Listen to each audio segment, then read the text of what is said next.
چوارم خاڵ لەو خاڵانەی کە ئێمە پێویستە لە خۆمانە جێبەجێکەین پێویستە بەرپای بکەین بۆ ئەوەی لە فێڵ و تەڵەکەکانی شەیتان نەجاتمان بێ پەناگرتنە بەخوای پەروەردگار.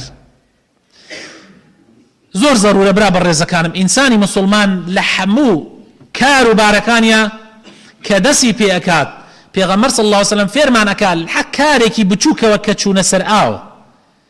چوونە سەر ئاوە دەست بە ئاو گەیاندنە لەو کارەوە حتا گەورەترین کار لە ئیسلامە کە نوێژە خوای تەعالا فێرمان ئەکا پێغەمبەر صلی الله علیه وسلم فێرمان ئەکا کە پەنا بگرینە خوا لە شەیطان پەنا بگرینە خوا لە شەیطان.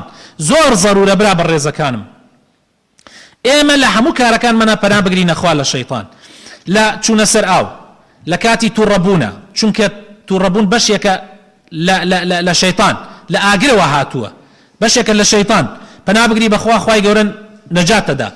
تێکەڵبوون لەگەڵ خێزانە لەگەڵ هاوسەرەکەتە چونکە ئەو مناڵەت ئەگەر پەنات گردە خوای گەورە ئەو مناڵەکە ببێ مناڵێکی ئینشاءالله چاکە بێ بەپێ ئەو ئاەتانەی کە باسی دایکی مەریەمەکە کاتێ پەنای گردە خوای تەعالا لە شەیطان پەنای مناڵەکەی پەنای مەریەم و نەوەکەی گردە خوا لە شەیطان.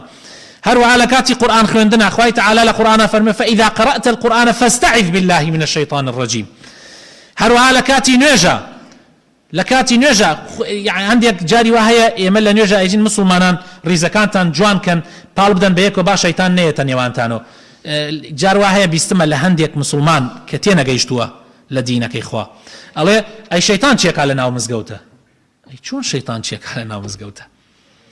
ئەی ئەو شەیطان لە ناو مزگەوتە و لە کاتی نوێژە بە تایبەتی شەیطان زۆر دێ بۆلات لە کاتی قورئان خوێندنە ئەوێ مەشغوڵت کە ئەوێ وەسوەسەت بۆ دروستکە ئەوێ لە ناو دڵتا کینە دروستکە بەرامبەر بە برای مسلمانت.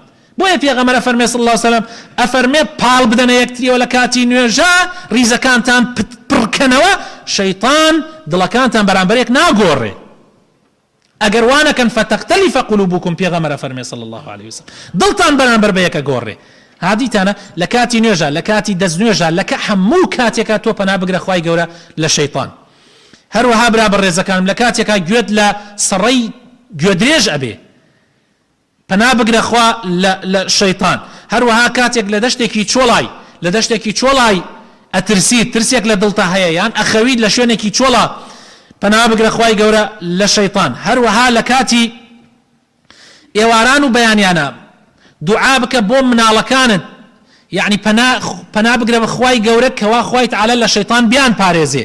ئەوە سنەتی پێغەمبەرە صلی الله عليه وسلم پێغەمبەری خوا حەسەن و حوسەینی ئەخستە باوشی و پەنایانی ئەگرت دەخوای گەورە لە شەیطان.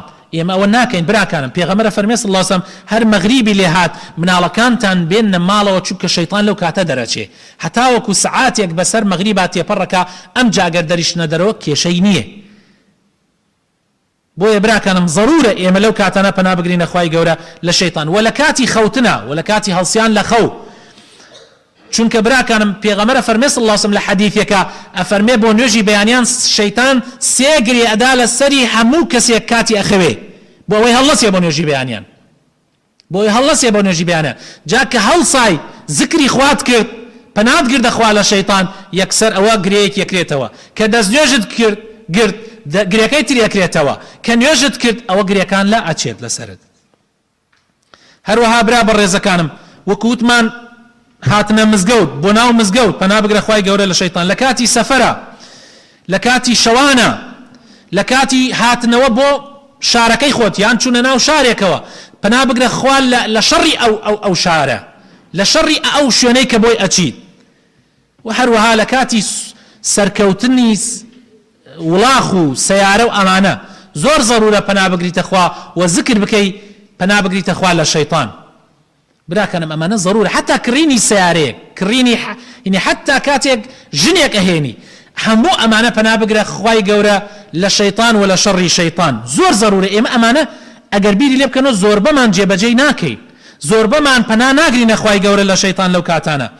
و هەروەها لە کاتێکا کە خوتورەیەک دێتە خەیاڵتە تەنانەت لە بانی نوێژیش پێغەمبەر فەرمێ صلی الله علیه وسلم ئەگەر لە ناو نوێژی شابوون خوتورەیەک هاتە دڵتانە پەنا بگرنە خوا لە شەیطان لەبان نوێش سێتف بکە لای چەپتا و پەنا بگرە خوا لە شەیطان بەڵام وریابن کاتی ئەم نەڵێم سێتف بکە لای ئینتا یعنی هەندێک کەس ئەلەوەیشا زیادە ڕەوی نەکاو دەستکاتە تفۆشان لە کاتی نوێژ لە کاتی من نەناو مزگەوتە.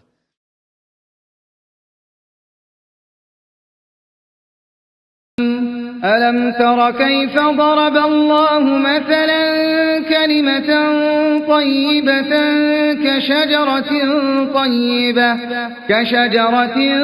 طيبة أصلها ثابت وفرعها في السماء